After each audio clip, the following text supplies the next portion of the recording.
Hey, and welcome to the show today. You're listening to Zensensa.com, Feel Your Heart podcast. And we have another really great show for you today. Charlie and Linda Bloom are the founders of Bloomwork and help couples heal and flourish. They're also the authors of multiple books on relationships. And today they will share their wisdom with you. This podcast is made by Zensensa.com, the leading relationship institute for relationship skills and courses based on science made practical. To get the 1-hour free webinar that will give you the key skills to get a safe, intimate, and passionate relationship, just go to Zensensa.com and sign up. The link is in the description below.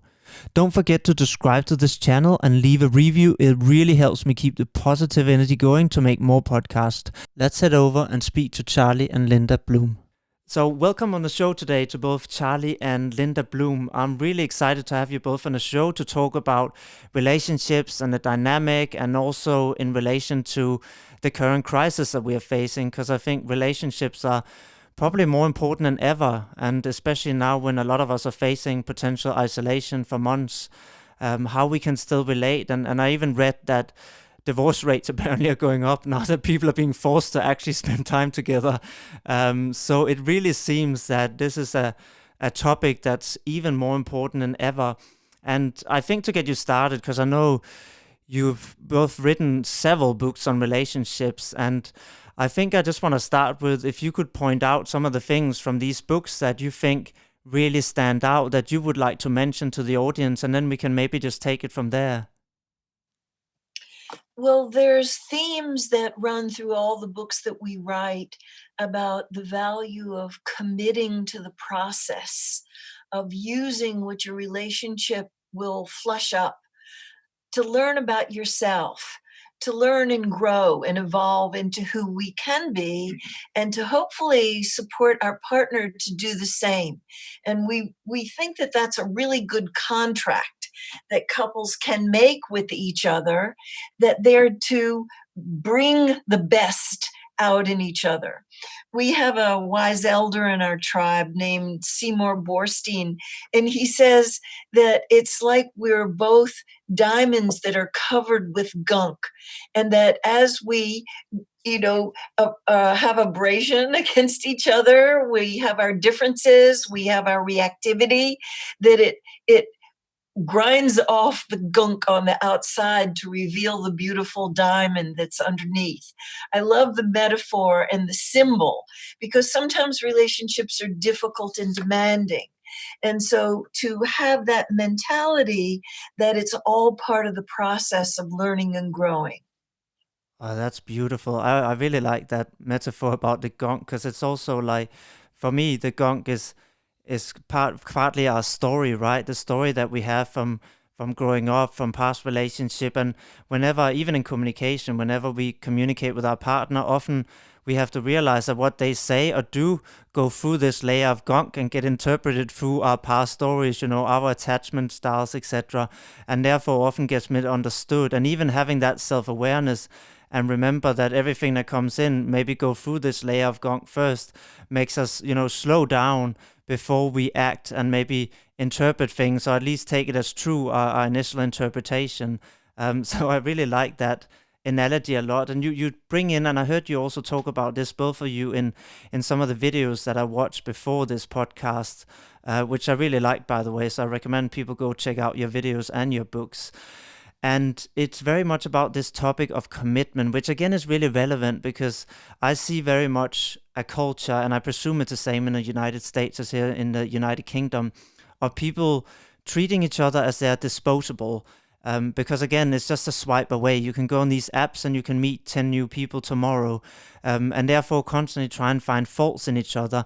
And the way I see it, it's very difficult for any relationship to ever flourish when we are always treating each other as being disposable, because people have this fear of commitment, I think you mentioned as well.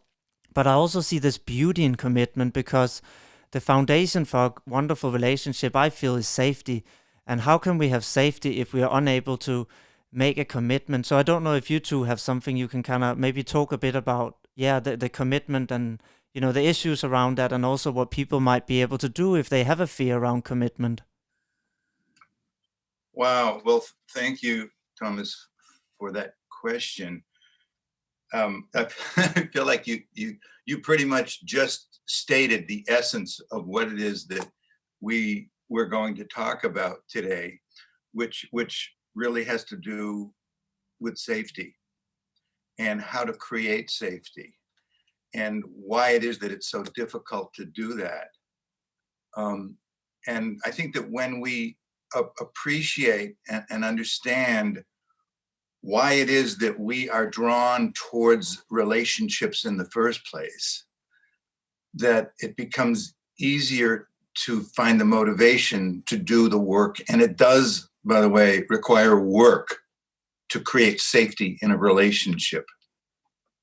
It's not just safety between two people, but it's safety within ourselves, that we create within ourselves a space of safety in which, rather than beating ourselves up and judging ourselves and punishing ourselves when we feel frustrated or upset or scared or angry, or doing the same thing with somebody else, when we can find a safe space in which we can bring what we really need at those times, because it's not punishment, it's not suffering. What we really need is compassion and acceptance and understanding. And until we can create that safe space within ourselves, we're going to bring all of those tendencies to judge and to punish and to be defensive and to be angry and to threaten. I mean, all that stuff that prevents us from really being close and intimate with another person.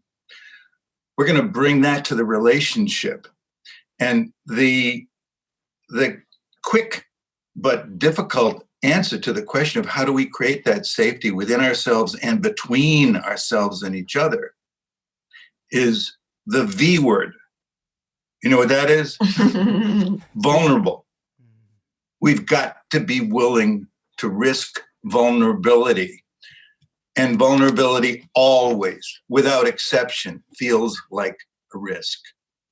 To be willing to be open, to express what we're feeling, to not be coercive and threatening and manipulative, but to be honest and to let the other person know what's going on within us in this moment and in this moment.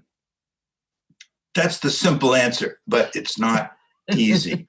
But it's a beautiful, beautiful answer. And you literally just mentioned all the components, because somebody asked me not so long ago, actually, how do we get love? What is love? And I said, we all have different definition of what love is, and there's no specific scientific definition of what it is. But I said, I think I have a clear idea of how we get to experience it, and it's something we can experience with everything. And I think you mentioned the three elements here, actually.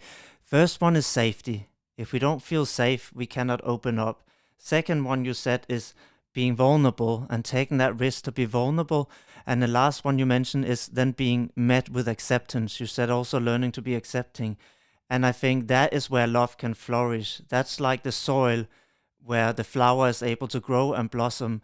Safety first, then vulnerability, and then acceptance. So I just really wanted to re-emphasize what you said, because I think it's important, and I really want the listeners to get these three elements that you mentioned, because yeah, that is where the gold is found. That's where we get beneath the dunk, isn't it? When we keep digging.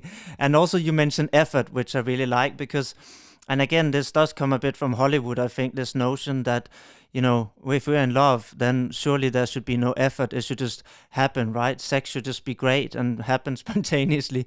Everything should be great. And it's just not true. And I don't know, would you two be able to mention or maybe talk a bit more about that whole idea around effort?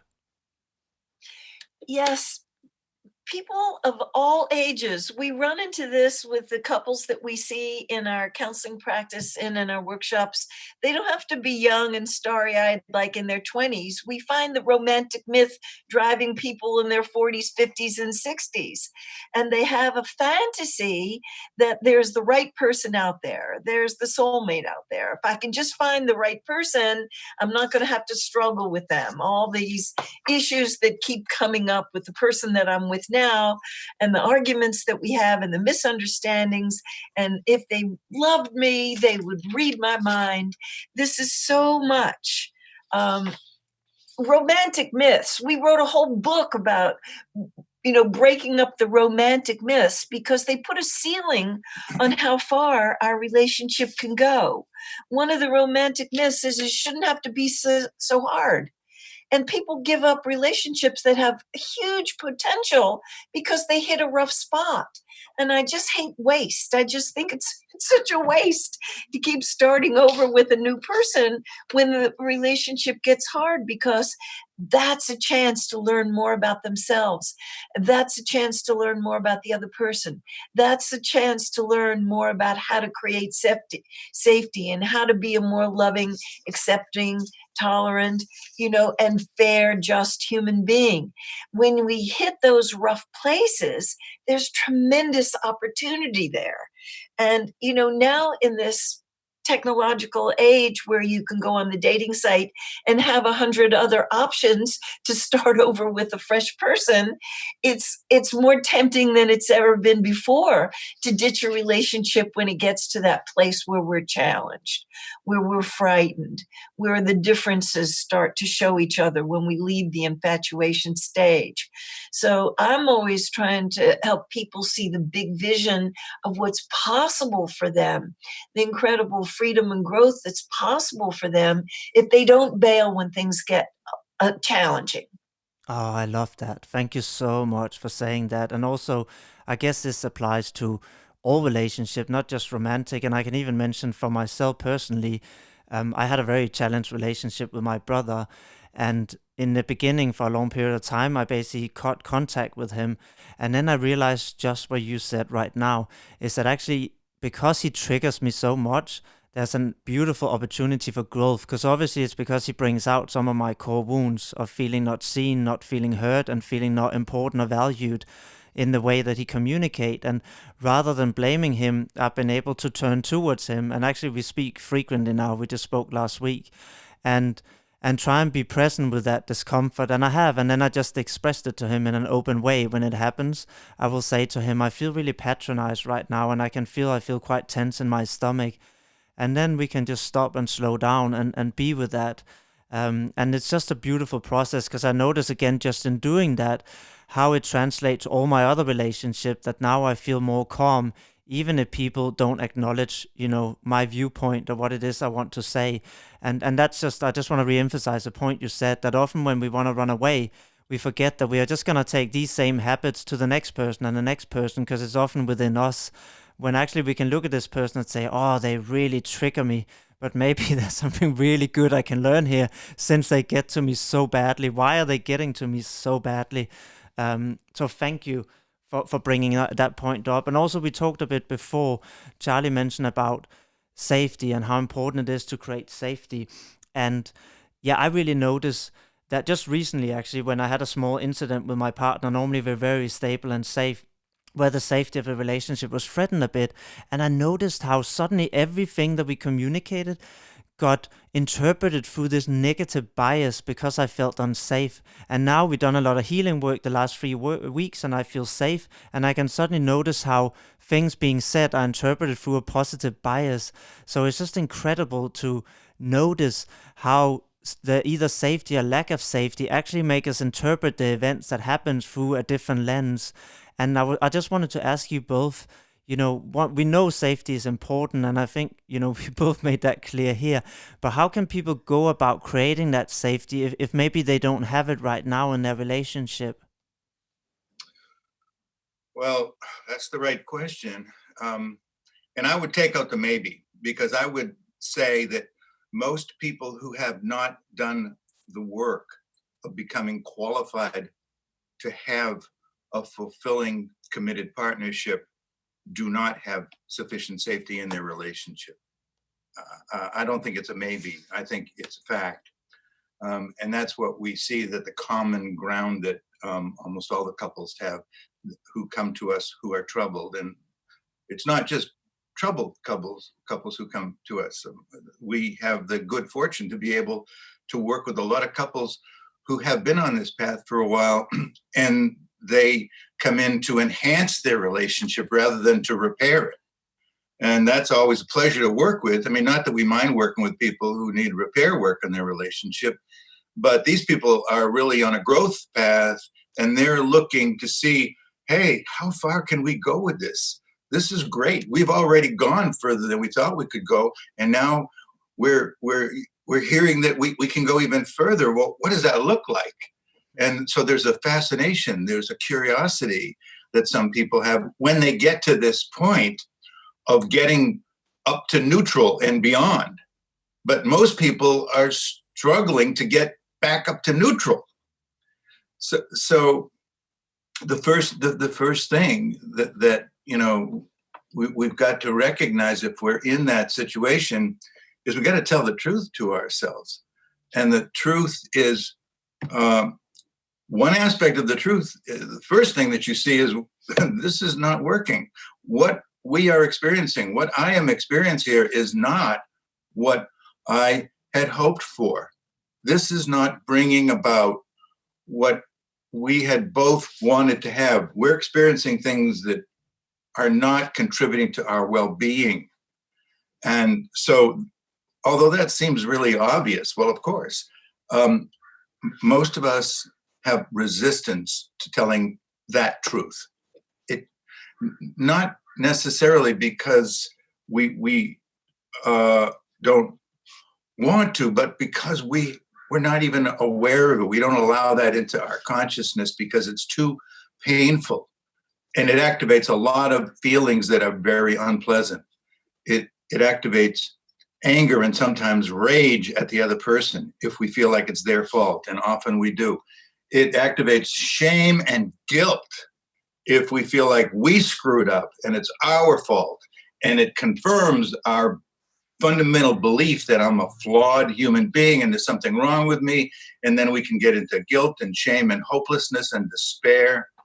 So we don't even want to take the first step, which is to tell the truth. Hey, this isn't working. And then, of course, when you acknowledge that, then the next thing is, well, what to do now? And then to ask ourselves and each other, do we want to do something here? Do we want to see if we can improve things? And surprisingly, a lot of people answer that question with a no, because they've already decided that it's hopeless and why bother trying? It's only going to create more disappointment. So there is work to do, like we have written in all of our books, and in the books, we try to detail what the nature of that work is. And it's not a generic answer, because every person and every relationship is unique, and there's different areas that they need to work on, the different aspects of themselves that they have to develop and strengthen and become more skilled in. And I could give some examples. I'm a concrete thinker. I've got this very linear way of processing information, and I find that a lot of people appreciate having examples. To feel safe in our relationship, there has to be a high level of trust. And to establish a high level of trust, the agreements that are made, whatever they are, from the smallest ones to the largest ones, need to be kept. And some of us are very sensitive about withholding, our partner withholding information from us, particularly about any secrets and lies that can damage the trust. So for people to be in integrity with each other, to always speak the truth of their experience, hopefully without the blame and judgment, and to be authentic with each other, that will really help the feeling of safety and trust. To handle differences well, like Charlie was speaking about, as they come up, instead of being reaction machines, to have curiosity and wonder about what is this touching off in me. And your example about your relationship with your brother was a beautiful example of taking responsibility for your own reactivity in that relationship. So you could learn to modify your own behavior to be more compassionate, be a healing in that relationship, and have that relationship grow and thrive. And so learning how to speak our truth without the blame and judgment in it, because people don't want to be criticized, and they don't want to be controlled, and they don't want any, ultimatums. They want to feel safe that they can make a mistake and they can heal and learn from the mistake, and the person isn't going to throw them to the curb. And that's where the commitment comes in, that I'm committed to working with you to create a safe context in our relationship, a trusting rapport in our relationship, so we wouldn't want to leave this relationship. Yeah, both really thank you both of you for those wonderful points. And I feel there's kind of a theme also going through everything that you're both mentioning here, which we haven't said directly, I guess, but it's very much about rather than trying to change our partner, try and do our own work, right? And change ourselves because that we do have some control over. And I guess also a relationship of two people is only as good as the sums of those two people. So the way to improve the relationship is, if I do my work and I grow, then the relationship grows. And it's likely to then inspire my partner to some extent as well, hopefully. So yeah, the focus on self rather than constantly trying to change the other, I feel has been kind of a theme which I think I really enjoy and I think is very right. And I think we also mentioned that, Charlie, I think you said once we really tune into that truth that maybe we are in a place that's quite painful, we have anger, resentment, which kind of leads me on to the next question. When we get to that place, and if we have that acknowledgement that something is not right, or even as you said, we could go even further, how can we get in touch with those emotions within ourselves, and how can we communicate that in a way to our partners so they don't get triggered or shut down? Because of course these are emotions that can be difficult to be present with, right? Both ourselves but also our partner, especially if they feel blamed. Yes, absolutely correct. um, and it goes back to what I was saying earlier about creating a safe space within ourselves. If I don't trust myself to be able to be understanding and forgiving and accepting and compassionate with myself, which doesn't mean I indulge in bad behavior, and I give myself permission to do things that are hurtful to anybody. But if we can find that within ourselves, and give ourselves, make that space safe within ourselves, we're going to be much more inclined to be willing to look at ourselves. Until we get to that place, our automatic reactivity is going to instantly take us to the other person, because what we're committed to is not the relationship. What we're committed to is being safe from our own condemnation, from our own judgments, from our own accusations. And so many of us developed this practice, this tendency to feel shame and fear when we find ourselves guilty of something that we think we, quote, should have known better. That we tend to be living in this internal space of judgment, and it's a way of being loyal to our family of origin that probably in some ways taught us that punishment leads to redemption. That if you do something wrong, then you have to be punished, and then you're on your path to healing and redemption and forgiveness. Well, and of course, institutions, I won't mention any in particular, but many institutions reinforce that idea. So we come into adulthood with these preconceived unconscious beliefs that this is what the responsible, appropriate way to deal with our own deficiencies and our own lapses of judgment or whatever. This is the way to do it. So we've got this program that's running us that it's basically a setup. You know, you can't you can't not feel unsafe. It's just, there's no way that you can really come to a place of being able to be open and compassionate with others if you can't give that to yourself. So we've got to break that cycle. And that means, I'm really condensing this story, but that means risking being disloyal to our family and our institutions and our churches and our, educational system and everything else that reinforce that whole thing. It means being willing to risk being disloyal to them. So in order to really create a bond of safety and security and commitment in a relationship, you've got to be willing to risk the approval of those other people and those other groups who expected us to behave in accordance with their beliefs.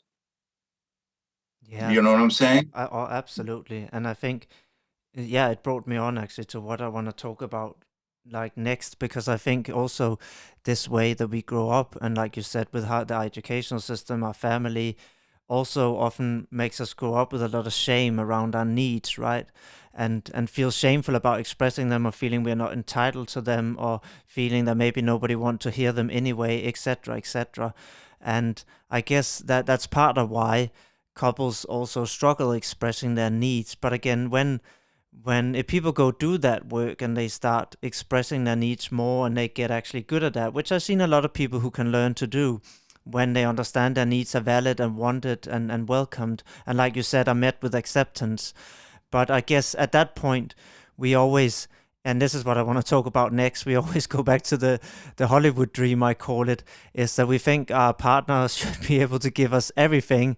And we suddenly run into this wall of disappointment when people say, it's great, you taught me how to express my needs, but, I just realized my partner can't give me all my needs, and that makes me pissed. I'm angry and I'm disappointed. So how can couples deal with that when they end up running into that wall? Yeah, it's a very big challenge to come out of hiding about how many needs we have. How many needs we have to feel safe, to feel secure, to feel loved, to feel cherished, honored, respected, that our opinions may be different from our partners, but that they have merit in their own right. And so many of us didn't get that kind of validation and acknowledgement as kids. So we have a backlog from way back when to really be met in a way that we're seen and heard and valued. And when we get in touch with that and we think we have a partner who maybe could be the corrective experience for not having been met there before, I think it's useful to actually make a contract and make an agreement that, as best we can, we're not going to be able to do it all the time, but that we do have a commitment to the process of knowing what the other person's needs are, and to meet them if we can, and to be honest when we can't, and to draw a boundary and refer them back to themselves, refer them to their friends who may be able to meet them there, and to realize our limitations, but also to realize our vast potential of being creative, being guilty of the sin of outdoing our family of origin, who probably did not model for us. So many families didn't model for us this kind of emotional honesty, where we took time to regularly be mom and dad with each other, with saying, what I love about you, what I appreciate about you. Thank you for the ways in which you enrich our life, because everybody needs that kind of sweetness. Everybody needs to know that they're enriching the lives of the people who they cherish and are enriched by. And so when we can speak the truth about that and not hold on to our truth just because I expressed it, it should be met now. No, we mustn't hold on to it with a white knuckle grip. We hold on to it lightly. We speak our truth. We ask for what we want. We tell what our needs are. Please don't bang into that sore area that's so sore for me. Can you be respectful of that? That's a really tender area for me. That is a profound agreement that a couple can make, and a healing one. Thank you. And I also feel that there's something beautiful in just being present with disappointment too, right? In the fact that we don't have to solve it, but just be present. I know that one of my friends, actually, I just spoke to her yesterday. She's based in San Francisco, and she's had a challenging time with her partner because she wanted to open up their relationship and he didn't. And I think they went down a really dark path for the last 6 months because they started getting into a blame game. And of course, as I talked to her about, it started out with the fact that the fundamental safety was threatened. So he obviously felt the safety was threatened. And from that place, again, we can't build something wonderful from that place or get understanding. And now they seem to have got to that place too, where they realize that even though she likely can't get what she wants right now, or she can't if she wants to stay with him, but he can then be present with her in that disappointment. And that in itself can be really healing and even to some extent connecting to just say, I hear you. I get that this is really disappointment and I'm here to listen to your disappointment, even though I can't fix it. Um, and yeah, I don't know what you two think about that. I just feel sometimes and I guess for men, this is really hard because we always think we have to fix things and make it better. But there can be something I find very healing about just being present with that disappointment too, right? Oh, that's an understatement, Thomas. It's something that is incredibly powerful about being able to show up with somebody and for somebody and really listen. We call that committed listening, where you're giving 100% of your attention and you're open-hearted caring to that person when they're speaking. And that in itself is transformative. That in itself will provide an experience if both people are showing up for that. It doesn't mean that, it's over now and everything is fixed. What it means is that maybe the stuff that I thought needed to be fixed doesn't need to be. Maybe it is possible to live, at least temporarily, with what we call irreconcilable differences. And that's one of the other myths. In fact, it's even built into our legal system in this country. In the days when you had to have a, quote, legitimate reason for divorcing,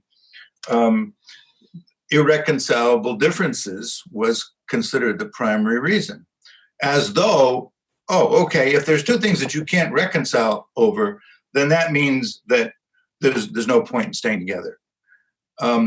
We have seen many, many relationships, including our own, which we wrote about in our fourth book, That Which Doesn't Kill Us, with irreconcilable differences. Not only did Linda and I have those differences, we still have them. And we've sort of recognized that we're probably always going to have them. And I'm not talking about big things they're all big things, of course. I'm not talking about things like whether or not you are in agreement about having children. Some irreconcilable differences are what we call deal breakers. Or monogamy and polyamory. That's another one. Some of them can be deal breakers, but most of the things that people call irreconcilable differences are actually points of view or perspectives that they disagree on. They're not fundamental to each person. They're things that can be worked out if there's a commitment to doing that. So some of the ways that we work it out is we both try to get on the same page one way or the other. And if we can't, we both try to learn how to move at least somewhat in the other person's direction. And when both people are on opposite sides of the fence, but they're both making a serious, committed effort to be more understanding of the other person's view, it doesn't mean that they're ever going to necessarily totally agree with it. But when they can both trust that they're both making an effort to somehow come to terms with this in a way that they can include the difference in the relationship, because we have to do that. There are certain fundamental differences that we have that we can learn to live with if we're willing to focus on how do I need to be? What do I need to do? What's my work here, as opposed to trying to get the other person to come around and agree with me? Yeah, and you know what? I think I have a good little example, a practical example again from my own relationship to throw in here to illustrate that point. And I think part of it is also this idea of giving our partner a map of ourselves and getting a map of them so we can understand each other better. And and these differences can even become our strength when we understand and don't have to try and, like you said, get our partners to be a certain way. Even with my partner, she can be very disorganized, and she's aware of that, and I'm aware of that, and I'm very organized and need planning. And initially when we met, this could obviously cause some issues because there were very different styles of doing things. One is very spontaneous, free spirited, and the other one very structured, and she loses things all the time. And instead I said, you know what, why don't we see this as strength rather than weaknesses? Because the fact is, I now understand that you struggle to know where your things are, so I can use my systematic brain to put system into place, like putting up a place where you hang the car key, and I can organize things in advance so you don't have to, and make sure that's running smoothly. And again, you have this beautiful strength in the chaos, that you are amazing at coming up with creative solutions that I find harder. And you can help come up with new ideas for places we go see, and she's amazing at that. And by having this map and understanding each other, and what I would say initially is quite different. One who liked quite chaotic, messy, and the other one quite orderly, that could bring a lot of conflict, has ended up actually bringing us closer together by having this understanding, and see how can we enhance each other as a team rather than use it to put each other down. You hear Charlie chuckling in the background. We have this dynamic with the two of us because I'm the form and structure person and he's Mr. Spontaneity. And so it's been a source of irritation in years past, but now we've learned from the differences and it really has made a huge difference. We have a lot of ways that we're different, and this is one of many. But respecting the differences and learning from the differences has really enlivened our relationship. Beautiful. And they can even make us stronger as a team, right? Because that's what it means, that we are now together. We have different sets and strengths that we can help support each other with. And that's why I find having this map of each other and understanding is so important.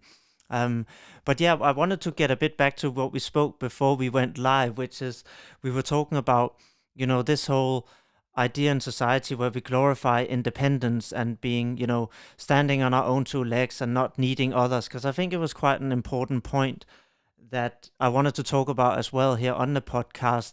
And I don't know if you can talk a bit about this and how that again obviously also limit our ability I guess, to express our needs because we feel all this shame about needing others. Is that something you two could maybe, yeah, talk a bit about? I would love to hear some on that topic. In our culture, independence is worshiped. The individual, the individual, the independent individual. And we're blessed that we get to teach in other countries, and not every country has it as heavy as we do here in the United States. And we are interdependent beings. And I believe that this coronavirus is showing how interdependent all the countries are on each other, and how people, to get through this challenging time, are going to need to help each other. And so it may be one of the gifts that comes in this crisis, that we really understand at a much deeper level how interbeing, how interdependent we all are. And I think that that could be one of the beautiful things that comes from this challenging time. I'm hoping and praying that that will be true, because we do need other people for our basic survival. We need them. But certainly after we get past the basic survival level, to grow into who we can be, to self-actualize, as Maslow uses the term, to become who we have the potential to become, to use the dormant abilities, and to live our best possible life in relationship with other people that we are supporting to become the best that they can be. Thank you so much for bringing that up.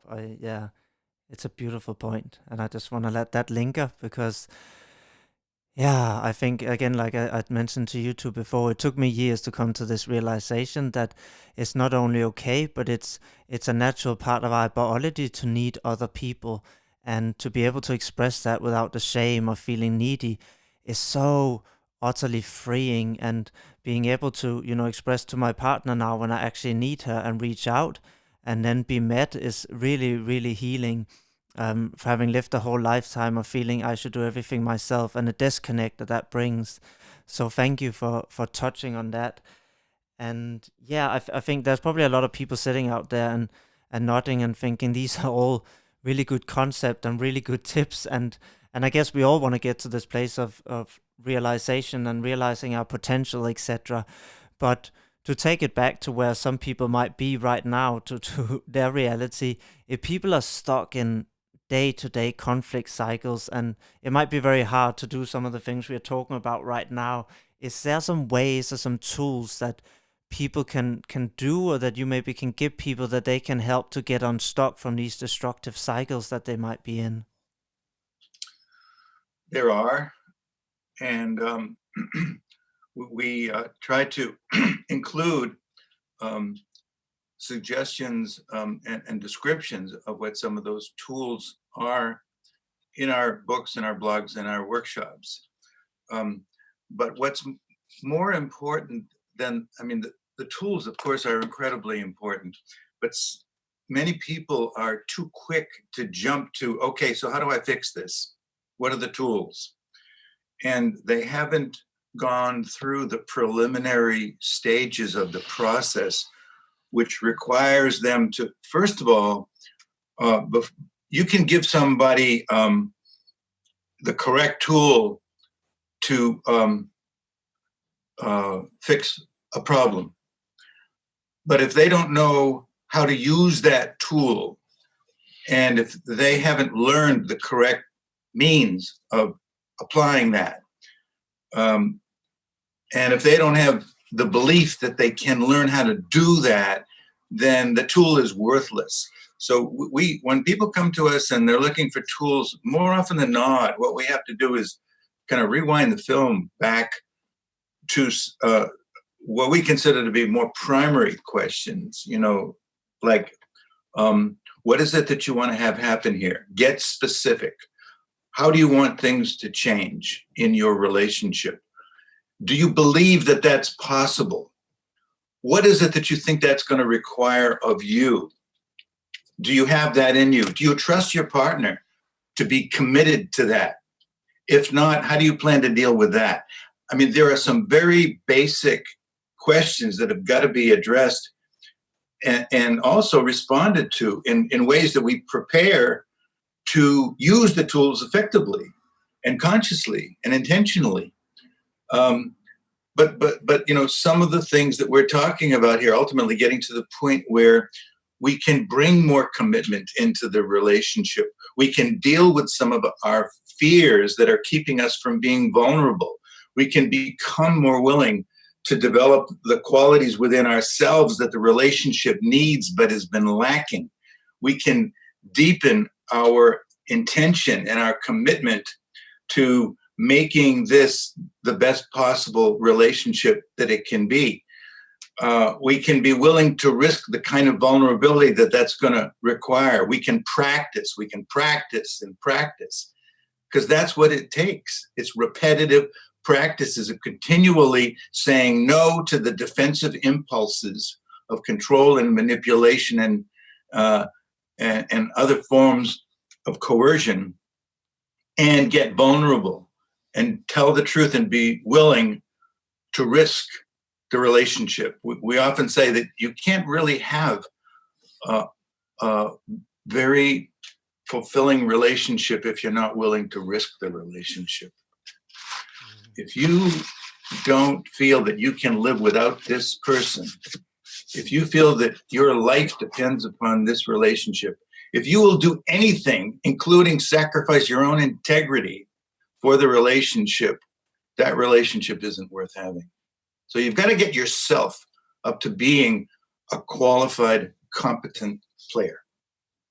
Yeah, that's wonderful, and I love this point that you both keep really hitting home about vulnerability, because it's at the core.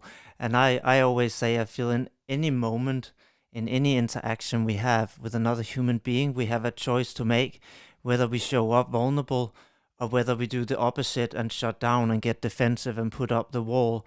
And every little moment of these choices we make end up forming our relationship. And a lot of people ask me why I have such a beautiful nurturing relationship with my partner. It doesn't mean we don't have rocky challenges. Of course, all relationships, have that. But why is it still so nurturing? And it really is. And a part of me fought back at that. And of course, it's a safety, but it's also the fact that from the very moment we started dating, even after 2 weeks, I chose, and she met me there, to show up with vulnerability. And when I felt, I know she was going to lots of different dating events, and I just didn't, I felt unease in my body. And I said to her, I'm not judging you. You're allowed, of course, to do whatever you want. You're a free woman. But I just want to know where we stand. And again, that felt very vulnerable for me to say that and say, I prefer that we just date each other. So, but I just want to know what is it that you want? So we at least have clarity. And then she met me there and we had a really open discussion. And that started again, like I said, these early small bits. And, initially I thought, oh, maybe I shouldn't say that. That sounds very needy. And part of me wanted to shut down and retreat, but I realized I can't have that intimacy I want if I do that. So instead, I kept choosing to actually just be vulnerable and say, this is what I need to feel safe. And I just feel there constantly is these small bits, right? And we had to make that choice every day. It's not just a one-off decision. We constantly, because it takes courage, like I think you both said a few times, because it can be scary. And it is, I guess, a risk. That's why we call it vulnerability. So yeah, I just really wanted to again hit home that point. And also, I saw a term that I think you two mentioned, and please correct me if it's wrong, called enlightened self-interest. And I just want to ask, what does that mean? Can you two maybe clarify that? Yes, when we want something and we're asking for something, that if we can frame it in a way that our partner sees that there's a lot in it for them too, we're issuing an invitation for them to join us. So it may not be at the top of their priority list, but if they can see that they're going to feel so good about themselves being a superior partner, if they can stretch into our world, and if they can connect the dots, that when you have a happy wife, you have a happy life, they can sometimes get over, this is not at the top of my priority list, this isn't too important to me. They're more apt to stretch into our world. And when Charlie appeals to my enlightened self-interest, he's very introverted and he needs a lot of time in solitude. I used to take it so personally and feel rejected. When he would talk to me about how happy he is and how he thrives when he has a lot of solitude, that if I could just support him in that, then he would have so much more to bring to me. He appealed to my enlightened self-interest. And I know that if I'm the guardian of his solitude and encourage him every month to go off on meditation retreat so he can have time completely alone, he doesn't have to consider me or anybody else's needs and do what he wants to do in the moment when he wants to do it. When he comes back from retreat, he has so much more to give me and everybody else in his life. So to think before we ask for what we want about how this can benefit both of us, that's enlightened self-interest. I love that because again, it's bringing in this idea that we are a team, and while we obviously have individual needs, then we still need to both go on this journey together. So I think I haven't thought about it in that way. I really love that expression, so I'm happy I asked that. And I could go on for so long, but I just realized we've gone over an hour, so I could bring you back on another podcast, and I would love to do that in the future. But I think before we finish off, I would love if you two could maybe just tell the listeners how they could get in contact with you, get more information. You mentioned a few of your books, where can they find these books? And just, yeah, some general information so people can obviously get in contact with you. Well, if they can remember Linda Bloom, Charlie Bloom, or Bloomwork, our website is www.bloomwork.com. It's singular. It will show our 4 books. We hope to have a 5th one out this year on conflict management. Our blogs, there's links to Psychology Today and Psych Central and the places that we blog. We have all kinds of free things on our website. The blogs, of course, are all free, and we have 3 free ebooks, one on conflict, one on sexuality, and one on 10 important things we've learned since we got married. If they join up on our email list, they will have that. And they will see that we do Facebook Live once a week, and they're also posted on YouTube. So if they can remember Bloomwork, they go to our website and they can see where we're teaching classes, that we do Zoom and Skype sessions all over the world, and they'll see where we're teaching and what's available for support to enhance their relationships to be the best, most splendid they can be. Thank you so much to both of you. And also for people out there, if they can't remember, if they just go and Google Charlie and Linda Bloom, then I know your website will also come up on top, because I just done that myself before the podcast. So that's an easy way too. And I would really recommend go check out the books and also get in contact if you want to work with Charlie and Linda. I know myself, I worked with social and emotional learning for over 10 years, and Charlie and Linda really know what they're talking about. And yeah, as you can see from their videos, they're very genuine and wonderful human beings who really want to help people. So I get no commission for saying this at all. I just purely sense that you two have a lot of wonderful things to add. So I want to thank you both for coming on this podcast, and I definitely hope that I get to speak to both of you another time. I hope you enjoyed the show today. Don't forget to subscribe to this channel and come back for our new weekly podcast. Also leave a review to keep the positive energy going. That really keeps me motivated to make more of these podcasts. If you want to learn the key skills to a safe, intimate and passionate relationship, then head over to Zensensa.com and join the free 1-hour webinar. The link is in the description. You'll learn the 4 reasons that relationships break down, how your attachment style may fuel conflict with your partner, and how to break that cycle, why people cheat and the 1 tip that can prevent it, the simple 3-step formula to lasting love. So thank you for joining us today, and I look forward to seeing you next week for another podcast.